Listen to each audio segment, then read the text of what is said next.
Canada, the true north.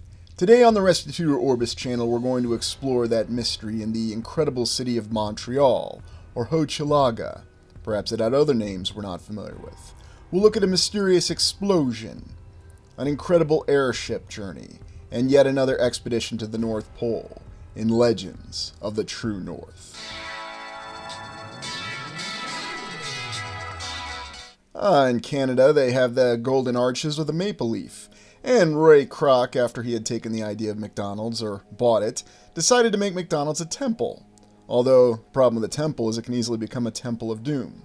Keep that thought in mind as we explore today. And we're looking at Montreal in Quebec, Canada, founded May 17th, 1642. And here in one of these early pieces of artwork displaying the city with all of its incredible detail, we see it's remarkably built out. We also see this terrain feature, Mount Royal, with a funicular railway, and Frederick Law Olmsted, the American master of building parks, who was also involved with Montreal. When you look closer at the imagery of Montreal, settled by the French officially, and then going back and forth in that official power struggle between the French and the British in the 7 Years' War, or as it was called in North America, the French-Indian War, we have this incredible, mysterious city on the St. Lawerence River. And looking at a lot of its original architecture, a lot of which survives to this day, we can see examples of old-world, stunning architecture. So what's the real story with Montreal, or Hochelaga, or perhaps some other name that we're not familiar with? Wondrous pediment and pillars here in the City Hall. Going off the official history, we're to accept that this city was built out in the 17 and of course the 1800s very specifically. And this was done, of course, with limited technology, limited logistical capability, and yet just a hard-working and hardy people, as is the story with the simultaneous construction of all the great cities across North America, with the exception of some of the cities in Mexico, at least according to the official history. But how exactly do we reconcile this settlement of Montreal? Is this exactly as the history explains it to us, or is there another account that we're not familiar with?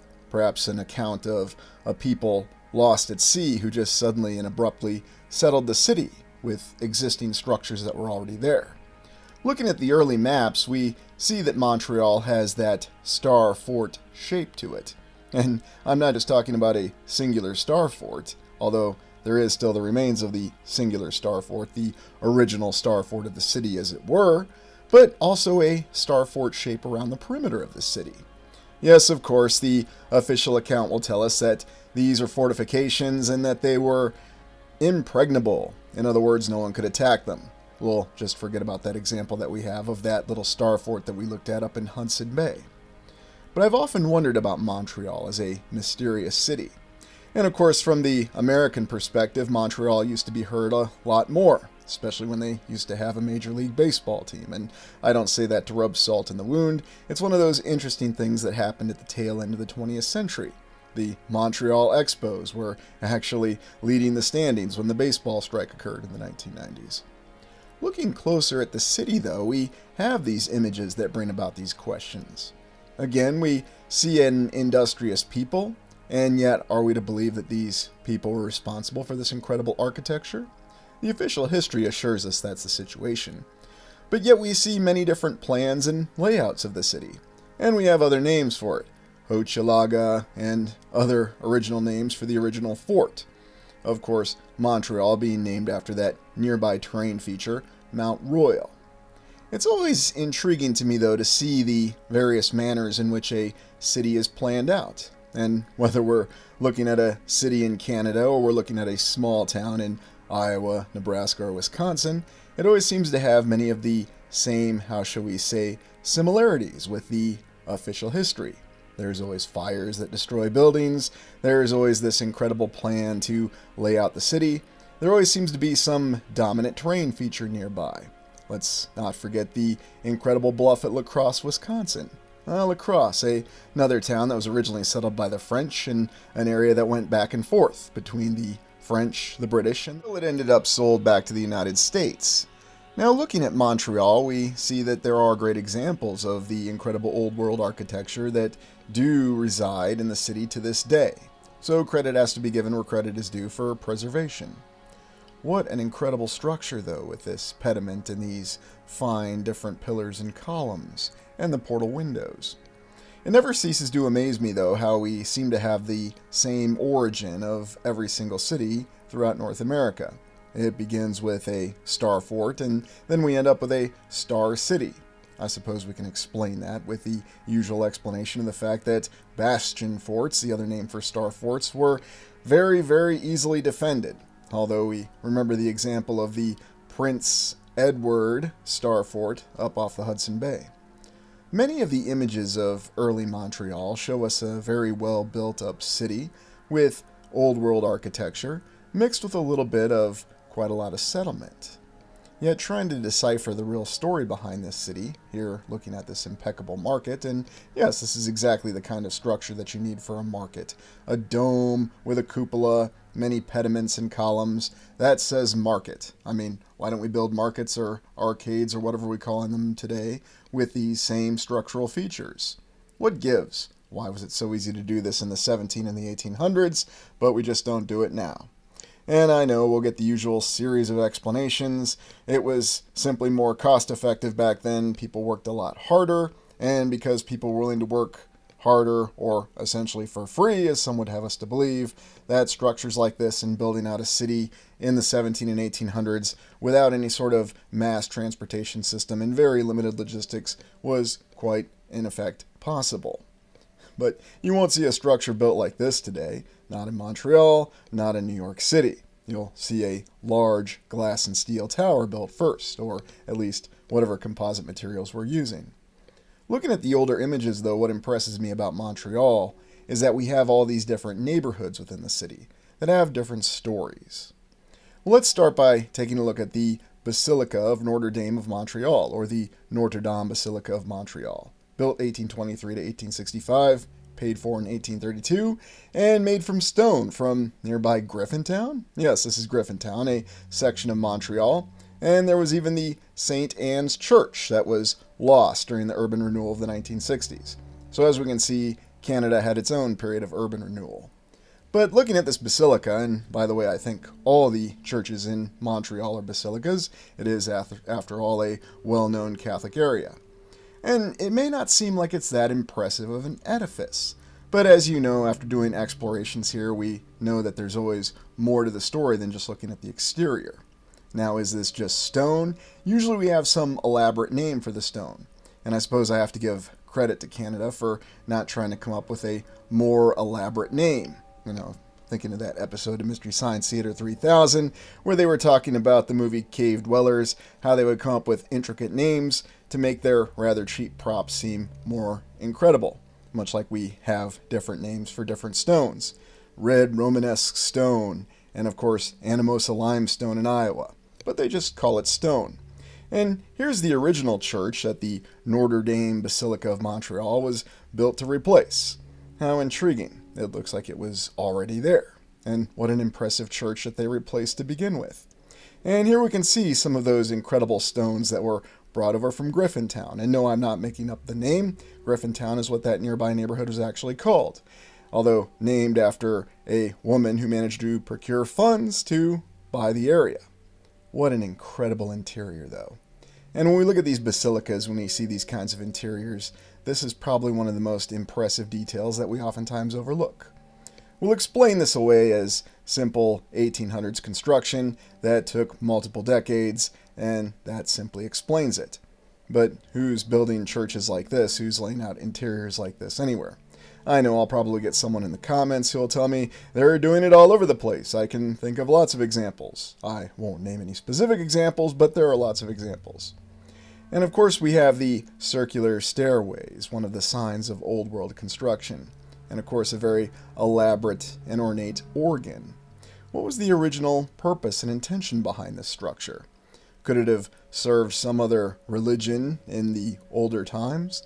Or does it have some other original origin that we're not familiar with? Are these figures really the saints? Or do they have a different story behind them? How old is the true history of religions? These are questions that I oftentimes ponder when I do these explorations. I'm under the mindset that the origin of all of our main religions across the land is far older than we can begin to believe, because there are a lot of overlaps with many of the different origin stories and a lot of the, I don't want to say dogma, but the religious origin that we have. Is it possible that all religions and the original stories came from the first era? That it's far older than just a few thousand years? That it could be tens of thousands or hundreds of thousands of years? Or perhaps eons beyond our understanding? When you look at the beauty of a structure like this, and you see the very concentric and fine geometry on the interior, and every single decoration, just think about the effort that had to go into creating this. Was this carved? Was this formed? How exactly was the geometric precision maintained? And I know you're going to ask, well, who's the architect? We actually have two architects for this incredible basilica that are labeled, one who did the exterior and one who did the interior. And the individual who did the exterior, we don't even have a picture of them, but they were concerned that they weren't going to be buried in this basilica. So therefore they converted to Catholicism. Well, that makes sense. If you want to get buried in a Catholic basilica, you better convert rather quickly. But impressive columns and incredible detailing with all of the decorations. Now, I always think back to that debate that goes into religion. What's the real concept of it? Is it a spiritual religion, or is it a religion that reflects its material welfare in a physical realm? Oftentimes, though, when you look in the details and you pay good attention to the symbolism, or the symbology, as it were, sorry, I can't resist that one, you'll see sometimes symbols that make a lot of sense and symbols that you tend to associate with the particular structure that you're looking at. But other times you'll see different symbols, such as when we see griffins adorning the incredible Plummer building in nearby, well, not exactly nearby, Rochester, Minnesota. But it's not just there. You'll find interesting symbols all over the place, really telling us. I mean, what exactly is the purpose of this incredible and ornate series of symbols within the ceiling of this impeccable basilica? Oftentimes we think about how the Catholic Church designates its buildings with minor basilicas and cathedrals and churches and parishes and all the other different divisions. Frankly, when I look at a structure like this on the interior, though, and you see this kind of ornate detail with the central altar, is it possible that it could be reflecting something else? We see this as a religious structure, something that is the devout and pious structure for those that believe. But could it have had a different purpose in the past? Could this be reflecting some other form of technology or a device in the distant past that was built to really last? What impresses me is that when you look at the basilica on the interior, you see many different colors of the same objects and the same structure. And as we've always said, it's one of the true details to know that you're looking at legitimate old world architecture, whether it's the exterior or the interior. Now let's look at Mary, Queen of the World Cathedral or Basilica, built 1875 to 1894. We understand that it's made of marble, at least portions of the interior, although what's the exterior made out of? Some form of concrete, some form of limestone, some mixture thereof. This is a very, very impressive structure, and again from the latter portion of the 1800s. But again, another structure that was completed before the advent of heavy machinery. So as you can see, wherever we are in the land, whether it's Britain, the United States, or Canada, anybody seemed capable of doing it. And looking at this particular structure, and yes, yet another minor basilica, according to the Catholic Church, although you could park this thing in the United States and you could say it's a state capital, or a provincial capital in Canada, but we see the same touches of architecture. Once again, that impressive dome with a cupola. And this particular basilica was supposed to be a model of St. Peter's in the Vatican, in Rome itself. How impressive. It was originally called St. James, and the name was changed. Yes, so even within our own history, we tend to change the names of structures. And once again, we have these figures at the top of the building. Now, were these the original statues with the structure? Were they added, augmented, renovated later? We don't exactly know. But I find this particular structure quite impressive because whether we're saying it's a church or a state capitol, we do see intricate symbols and what appears to be symbols that have been added or augmented later. Yet when you look at the interior, you do see the similarities that we've looked at with St. Peter's and the Vatican. Very impressive details with the columns, the pillars that are integrated within the walls, and all the incredible decorations. Done in Canada in the 1870s. Now, going back to the early example that we had of McDonald's and the McDonaldization of civilization that we have, we see legitimate old world architecture to the left, and then we compare it to the Fifth Era architecture, as we call it. Now, apparently we had the benediction that occurred when the cornerstone for this particular basilica, or cathedral as it originally was constructed, but apparently they just didn't have the ability to get a photographer there, but that's all right. They had a sketch artist, so they could then sketch it out. Now, maybe a photograph of it exists somewhere, but it's intriguing to me that there are sketches that do exist. And looking up into the cupola once again, we see this kind of detail. And make no mistakes about it, I think this detail is one of the fine points of evidence that we have with understanding that this is legitimate old world architecture. Do you really find it that easy to believe that something like this was constructed? Whether we're talking anywhere in Canada or any of the state capitals that we've explored in the latter portion of the 1800s. And keep in mind the vast majority of them were constructed and completed before the advent and the use of heavy machinery. Unless you're going to accept the fact that those steam-driven diggers and excavators did all of this by themselves. And even the designs within the floor.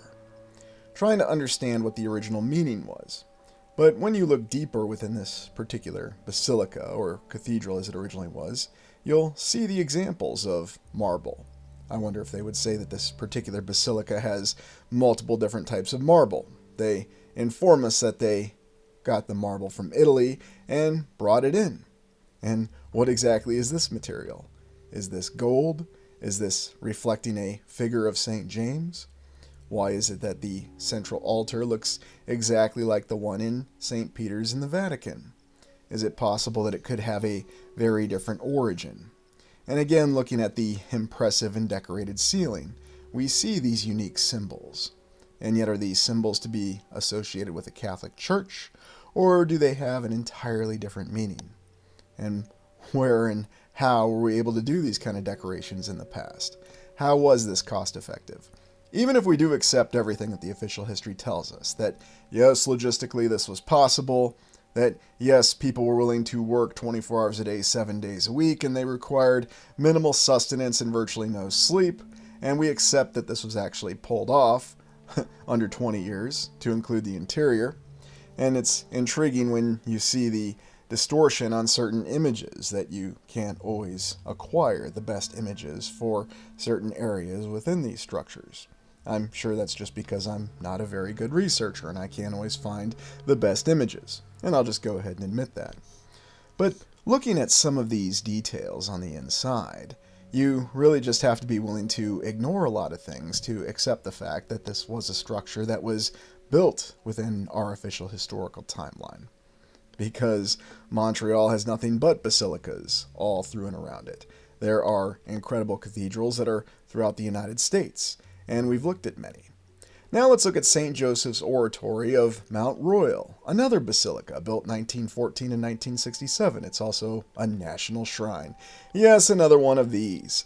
One of these incredible churches built on Mount Royal, that impeccable terrain feature of Montreal, that Montreal itself is in fact named after. Now what's really the story behind this particular structure? Do I assess this as being a legitimate old world structure? Or is it possible that because its official construction timeline's a little bit more recent, that I'm willing to give it the consideration that perhaps, just perhaps, our civilization was able to pull this off? Well, looking at what evidence that we have and the account, there are many churches and cathedrals that we have that have been worked on for decades. And of course, you may remember the infamous example we have of Cologne Cathedral over in Germany, where it took them hundreds of years. And then they stopped working on it for quite a long time, and then they picked up construction again. Not the story here with the Mount Royal Observatory, but impeccable when you look at this dome. And I'm really wondering if this particular, and excuse me, I said observatory, oratory, what's the difference? I'm not sure, because, I think observatory. We have this construction photo that really just shows scaffolding around the impeccable dome. And once again, due to my limited research efforts, these were really the only photos that I could find of construction. You would think that up in Montreal they would be wanting to tout this impeccable structure. And the official account tells us that it was built in segments. We have the very earliest crypt being constructed in the 19-teens during World War I, no less, and then it was augmented and added on to over time, with of course the dome being completed last, and that seems to be the only photos that at least I could find. And if anybody else has photos that show this incredible oratory being constructed in its segments and its phases, please let me know, and feel free to share on the channel community page. But you look closely at this and we do see some of the symbols that indicate more of an old world structure. Now, we've seen these symbols in other structures, whether we're talking a very small theater in Clear Lake, Iowa, or structures in Italy and across Italy. Ah, yes. And of course, our favorite bird. Is it an eagle? Is it something else? What the heck is it doing on a Roman Catholic building? I'm not sure. What exactly is this symbol doing on a Roman Catholic building? It's very well documented. Yes, of course, that's what we'll always be told. Now, the interior of this structure does give a little bit more of a conflicting account in the fact that it is officially labeled as Art Deco. Would I consider this Art Deco or think of Art Deco just looking at the interior? No, not necessarily. And so this is where I'm really questioning this particular structure. My assessment that what we have here is that we found an old world structure and then we decided to renovate it a little bit, or at least restore it. Perhaps for whatever reason this particular oratory was damaged, especially if it was always parked on top of Mount Royal. But what exactly to say about the interior? How exactly does it come across with conveying that image of a real religious structure? And perhaps the thing I find most interesting is that as we go further back in time with the official construction dates, the interiors are more ornate, the older the structure. And yet the newer the structure, the less ornate the interiors are. And then of course, the defenders of the mainstream will come out and tell us that's because we don't value art anymore in the 20th century. It's more cost effective. Capitalism is how we explain this. And of course, then in other nations we'll say communism is how we explain this. And then socialism, or the competition between capitalism, communism, and socialism, and the constant conflict. That's how we explain the fact that we're unable to construct the way we did in the past. And even looking at different parts, though, of this particular oratory, you do get the hint that there is more advanced construction that did endure the renovation or the salvage or repair, whatever actually transpired over time. And you can see some very interesting details when you look at certain portions of the interior. Interesting symbols that we wouldn't necessarily affiliate with the Catholic Church. And, of course, this particular structure does have an incredible organ as well. So again, I'm left to question, was this some other structure? Did it have some other entirely different purpose? Was it badly damaged during the last reset event? And this was the best we could do with repairing it. Portions of it did survive, though relatively intact, and we notice that as we go closer to the ground, it does appear a little bit older. Now, that does match the mainstream history that we have, I will concede, but this is quite a curious and interesting edifice. And if you have the means to go to Montreal, or if you're already residing there, I strongly urge you to actually go visit all three of these incredible basilicas, and of course this one that's also a national shrine in Montreal. Old Montreal. I'm always very, very impressed whenever we have one of these neighborhoods or districts that's called Old something. Old Town Pasadena, Old Montreal. Yes, the Star Fort that the city originated from. And that Star Fort up off of Hudson Bay that was very easily captured by the French from the British, because the British went through the trouble of building a Star Fort, but neglected to provide soldiers to defend it. So what's really the purpose of a bastion fort? We don't need to go down that debate. But looking at the impressive market and the way that the old Montreal neighborhood lays together, it probably gives you a very good idea of what the old world was truly like. And here we have an entire neighborhood where you can see the array of different structures, the way that the street fit together. Now, of course, official history will inform us that this was the way that cities looked in the past. And I will concede that detail is actually true. We just don't build structures like this. This particular structure reminded me of the numerous so-called flat iron buildings that we've seen in other cities across the land. But what kind of structure does this really represent? And why is it we're not building structures that really match the street patterns? And here you can see this very impressive and detailed building, again with the Mr. Burns slant construction near the foundation, and showing wondrous details that exceeds anything that we see in virtually all of our structures constructed today. So you can see not just Milwaukee has its own version of impressive structures, such as the Mackey building. But looking at the street and looking at the original construction in the blocks, what exactly is this material? Yes, we'll be informed it's stone quarried from nearby cities such as quote-unquote Griffintown. That was not named Griffintown for any other reason except for being named after a person. But what's the real origin behind these structures? Where did the actual blocks come from? Why do we have these unique color patterns, and how is it that they endure so well today? And I know we always get our explanations behind it. Why did they need a domed building? Why did they need a dome building for the market?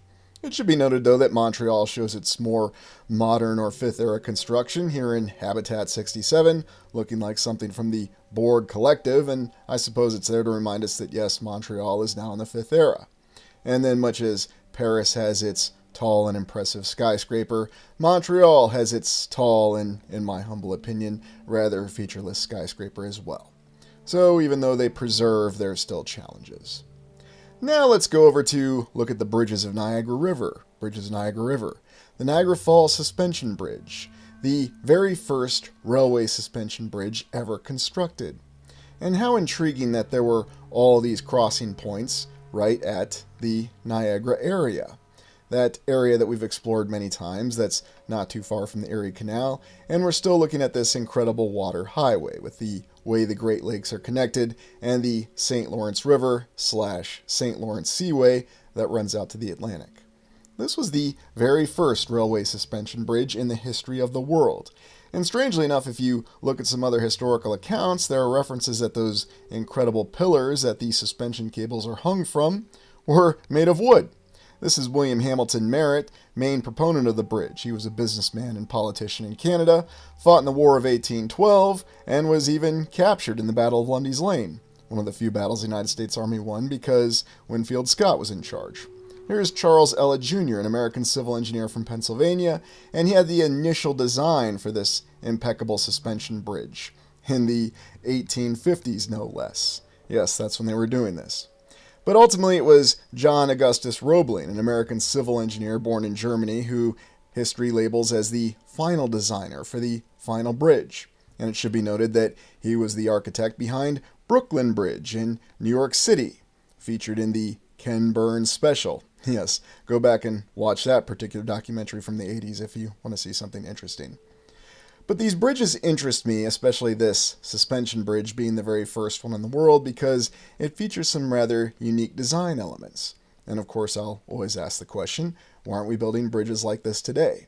We have the Niagara Suspension Bridge listed here on this plaque, along with the American Society of Civil Engineers and the Canadian Society for Civil Engineers. Of and for, big difference, right? But why is it that this suspension bridge that was constructed and was a well-known and historical marker brought down? It only lasted for about 50 years, not really even, and yet when we look at it, it already looked very incredibly old. You can even see here in this image the rates of the tolls, whether you were just walking across the bridge or going across on your horse or going across with your horse and cart.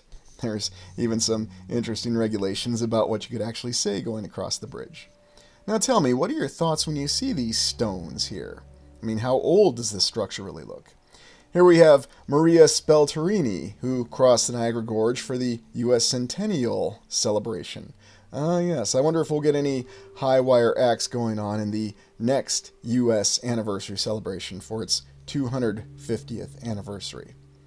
How impressive, though, that she was able to cross on a tightrope, and how fitting that at the nearby suspension bridge there was the area for all the pedestrians to line up and watch as she performed her incredible feat. And how were these bridges modified? Now, why did they build these towers, and what was really the purpose for even decorating the areas above the windows? What exactly was that needed for? Is there a completely different concept behind these bridges?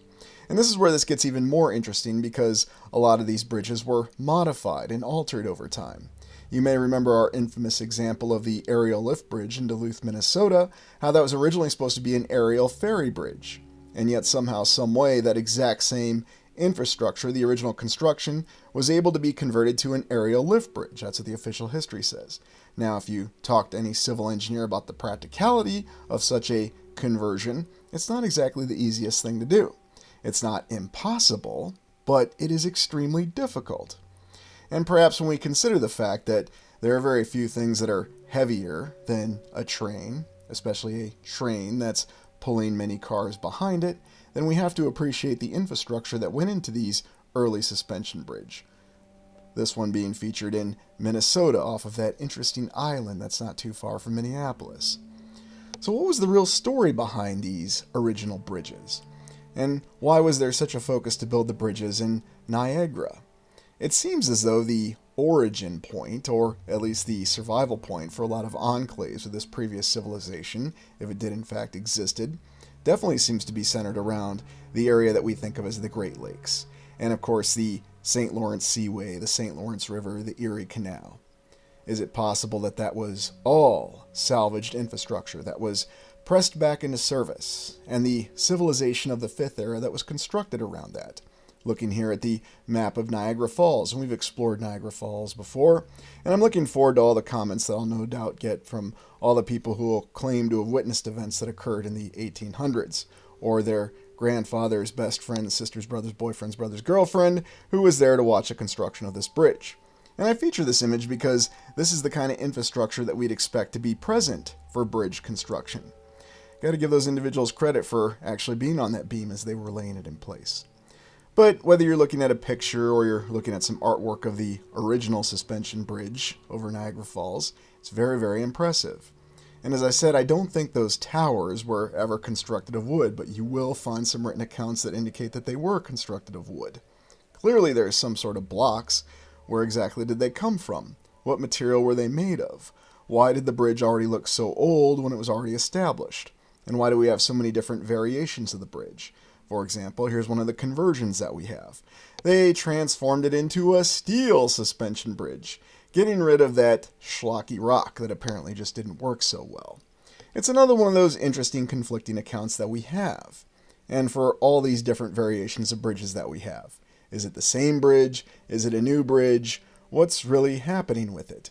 Or do we have all these bridges that did, in fact, coexist? Now let's look at the Halifax Explosion, the largest human-made explosion at the time on 6 December 1917, Halifax in Nova Scotia. This was during World War I. This event has always interested me as the largest human-made explosion, of course before the advent of the atomic bomb, in human history. And it was a maritime disaster that occurred in the Narrows of Halifax, a collision between the SS Emo, a Norwegian ship designated for Belgian relief, and a French munitions cargo vessel, the Mont Blanc. These ships collided and the Mont Blanc exploded with a force that had never been seen before, and it completely leveled vast portions of the city. Here in this dramatic photograph, we can see the mushroom cloud, or the cloud from the explosion, going high into the sky. Now, there's a myth, apparently, that this photo was taken from 9 miles distance. That was debunked. I'm always interested how we have debunkers that are out there, skeptics who have confirmation biases that seem to know exactly what happened, and they claim that that photo was only taken from about a mile or less away. It should be noted that in World War II, at the end of World War II in 1945, a munitions depot also exploded in Halifax. Now, fortunately, there were not any significant casualties associated with this explosion, but it did have a profound psychological impact on the residents who remembered the earlier explosion, here in these images, in 1917 from the ship collision in the Halifax Narrows. Now really think about the destructive power with this explosion to actually level these buildings. Here we're actually looking at the remains of an exhibition building. And in all these images we can see utter and total destruction. We've seen this destruction before when we've looked at many of the fire images that we have of the fires that destroyed the great cities of the land, with the war destruction, especially from the United States Civil War, and of course the bombing raids that were carried out during World War II. And when you just look at the photos and you don't understand the context, they tend to look a lot alike. And what really happened with the SS Emo and the Mont Blanc colliding in the Halifax Narrows? Well, it's interesting to note that these ships, when they collided and the Mont Blanc exploded, being loaded with munitions, that no one was held criminally responsible afterwards. Yes, of course, there was the usual assumption of blame, but even the Canadian naval officer who was responsible for controlling the traffic through the Narrows was not held criminally negligent. Neither were the crew of the ships. And it's interesting to note some of the details with this incredible explosion once the ships collided and the Mont Blanc exploded. Very, very intriguing account, though, of this mysterious explosion. Now, a lot of people say, there's no mystery, it all makes perfect sense. And here we have one of our classic 20th century monuments to the victims of this explosion. Now, do we really think that this explosion is exactly as we're informed that it is? That it was simply a munitions ship that exploded? Or could there have been some other explanation behind it? Now, I'm not trying to foment conspiracy theories. The official historical account says that it was just simply a collision, it was an accident, and nobody was held criminally responsible. It probably shouldn't have happened. It leveled a city, it killed nearly 2,000 people. The blizzard and the weather conditions at that time made relief efforts very, very difficult. And yet, looking at some of these dramatic images, you can't help but ask these questions if this was just simply a munitions ship causing this kind of explosion. It's almost a parallel that we have to that earlier story of the vast fire that occurred in St. Louis, which we understand happened from a paddle steamer that simply caught fire and then just happened to run aground, and then the fire spread throughout the city of St. Louis. And yet there's some odd, similar details with both of these accounts, especially with the way both of these cities were destroyed. Now, the Halifax explosion is certainly a lot more dramatic from the official account, and it certainly killed many more individuals than the St. Louis fire did. But when you look at these images, we can really see the dramatic impact of this explosion.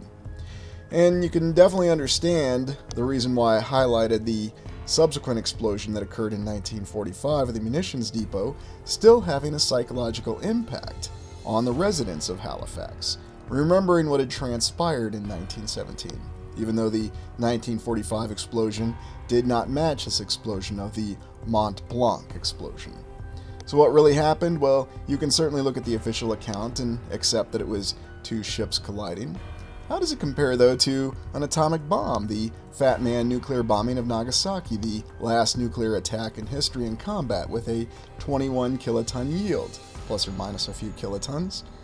And very, very dramatic explosion, a bright flash of light, and certainly everyone had to be paying attention to that explosion, and they were fixated and frightened by it. I mean, I know I would be. Now let's look at the Canadian Arctic Expedition, searching for continents in the Arctic. This expedition occurred 1913 and 1916, or 1918 if you include the relief efforts to save the ill-fated crew of the Karluk.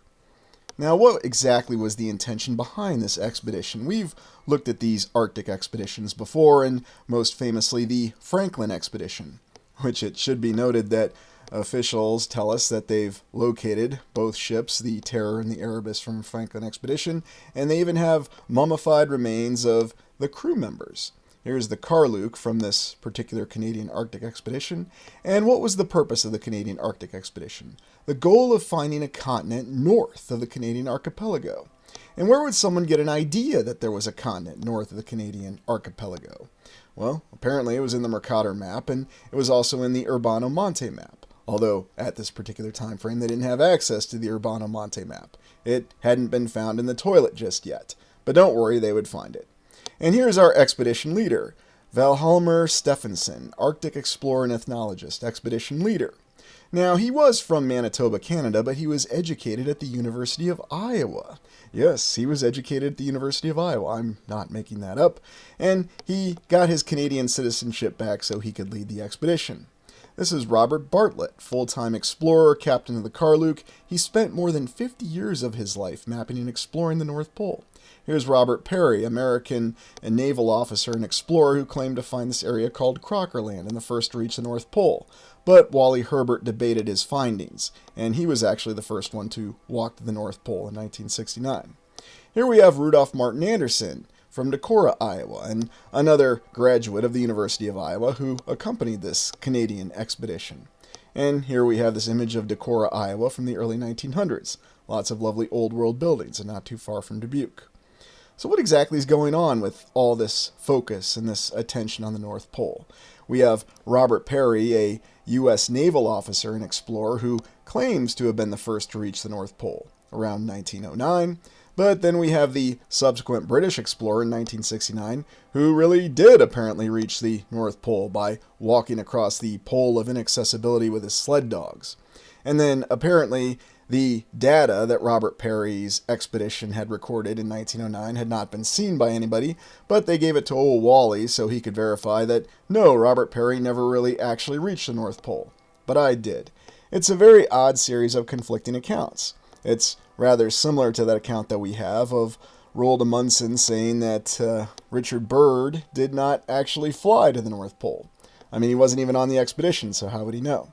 This expedition was not well known like the Franklin expedition, and yet it seemed to actually be looking for a continent.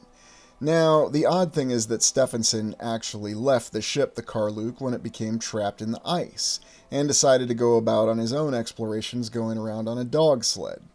Now, an interesting detail about Stephenson is that he had lived with the Inuit people, and he understood their ways, and apparently there were methods to actually live off the land, although when you look at these dramatic images of this expedition, this ship, the Karluk, up in the Arctic Ocean, and all the different seas that feed into the Arctic Ocean, you really have to ask what was actually going on. Why was there so much conflict with who was actually the first person to the North Pole? And here we see the Karluk being trapped in ice before it was actually crushed. And here we can trace the journey of the Karluk as it went out from Nome in Alaska and sailed up into the Beaufort Sea and through the Chukchi Sea and then over into the East Siberian Sea where it was carried by the ice and where it was icebound. It's interesting to note that where it became icebound, it was still relatively close to Alaska. We, of course, recall the city of Nome or the town of Nome in Alaska and what particular film it was featured in about 10 years ago, The Fourth Kind, if you've ever seen it. Anyway, what exactly was this expedition looking for? It's very controversial that it was looking for a continent, and the Karluk being trapped in the ice was a very dramatic situation, and it mirrored the Franklin expedition earlier, although thanks to the leadership of Captain Bartlett, the crew managed to march to Wrangel Island, and then Captain Bartlett set off on his own to seek help. But I have to ask that question. This is one of the few accounts that we have in an expedition that is documented that indicates that somebody was actually looking for a continent north of the Canadian archipelago. And this was in fact a Canadian expedition. And they wanted to make sure that those upstart Americans didn't put any land declarations on any land found north of Alaska or the Canadian archipelago. It just happens to be featured here in the Mercator map. Were they looking for one of these inlets on this legendary land, thinking that it may have actually existed? We don't have very good imagery for the route that Stephenson took when he abandoned ship, and he stood in for much denunciation for this, leaving Captain Bartlett with the ship to allow it to be dragged through the ice while he went around on a dog sled, apparently still looking for this legendary land. And Stephenson is credited for finding many islands, and Captain Bartlett was seen as a hero for saving the entire crew of this ship.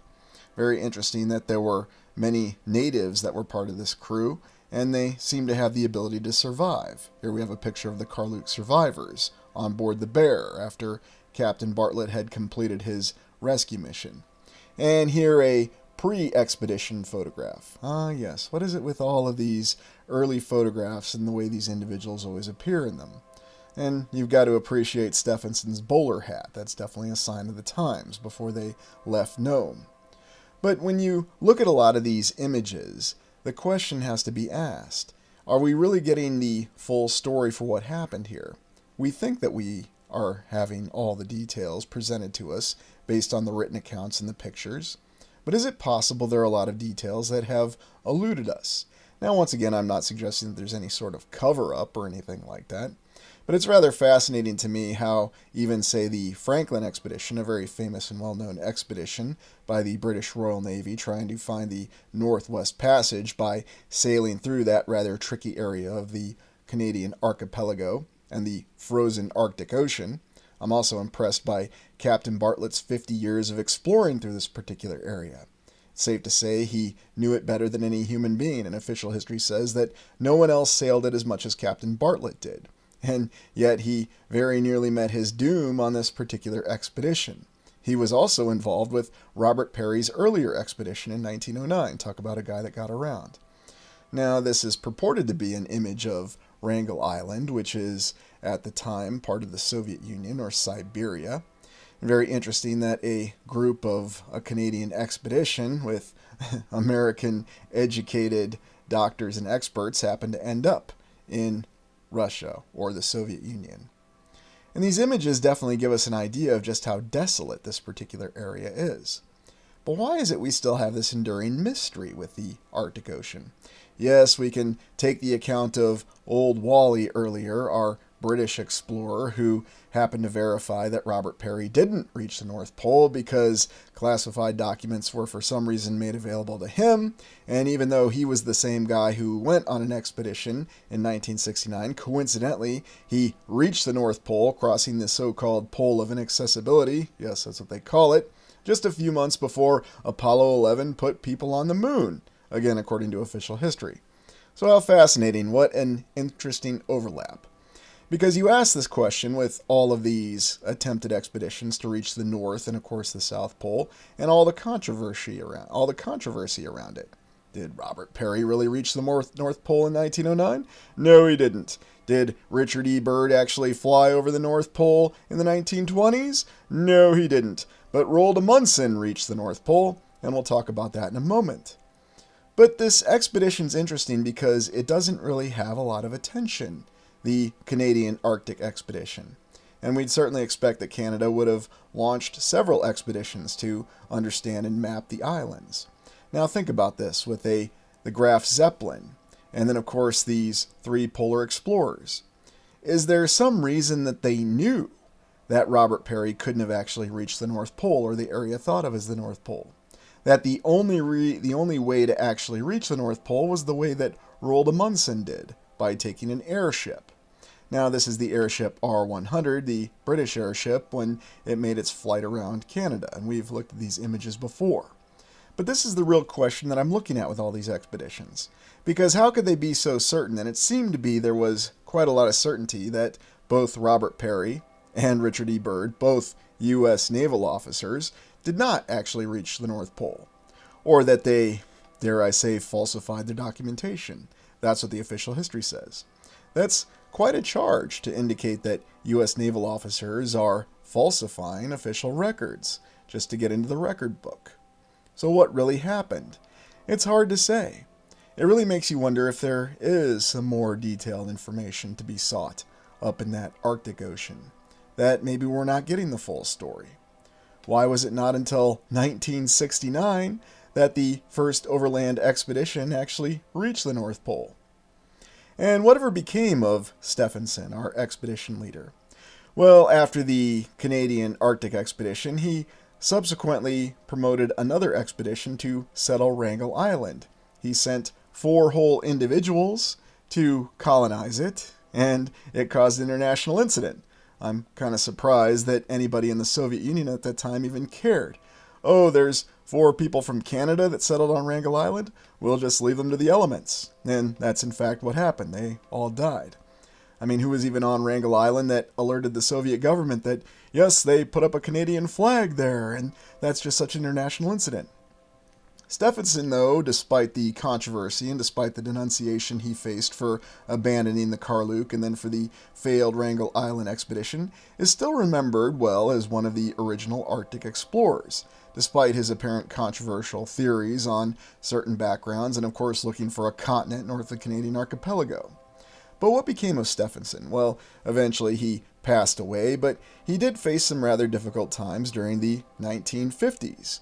In fact, he was brought before the House Un-American Committee during that time frame when the United States was attempting to purge communism. This individual happened to call Stephenson and condemn him for being a communist. And it's rather intriguing that this particular individual would know all about communism since he himself was an avowed communist in the 1930s. Yes, I'm not making that up. That seems to be the story that we have. The person who was officially a communist then began condemning communists in the subsequent decades. And how exactly was this particular individual converted from being a communist? Well, there's a very interesting story, and of course it involves religion. So in the 1930s, while this individual was a communist, he came across Fulton J. Sheen, an American prelate and bishop, who operated out of the Peoria, Illinois area. And if you ever want to see a brilliant orator and probably one of the original televangelists, go back and watch some of Fulton J. Sheen's programming and some of his speeches. He is quite the speaker. And here is the cathedral in Peoria, Illinois. And of course, it's one of these massive 2-towered cathedrals with the towers over 200 feet tall. Now, Peoria is a relatively modest city in Illinois, because any city that's not part of Chicago is technically considered modest in Illinois. But you see that it has examples of a lot of old world architecture. And so once again, this example in the Midwest. This Canadian Arctic explorer, educated in the Midwest of the United States, ironically, who went out and sought land, a continent, in accordance with what was actually depicted on Mercator's map. And then it all ends with facing allegations of being a communist by an individual who was once a communist themselves, but then they were converted after having a face-to-face, a heart-to-heart with Fulton J. Sheen. And here we have the original church in in Peoria, that was replaced by the newer cathedral. And here's the City Hall in Peoria. And again, no slouch itself. So I suppose at the end of the day, we can conclude that there is old world architecture to be found everywhere. You don't have to go to New York City, you don't have to go to Montreal, although there are many examples there, but you can find it in your own backyard. And it's very interesting that this memorial to Fulton J. Sheen just seems to have a slapped-on little ticker on the front of it. So what are your thoughts on this? Thank you for joining me, and I hope you enjoyed this exploration. They cannot see the things that will happen.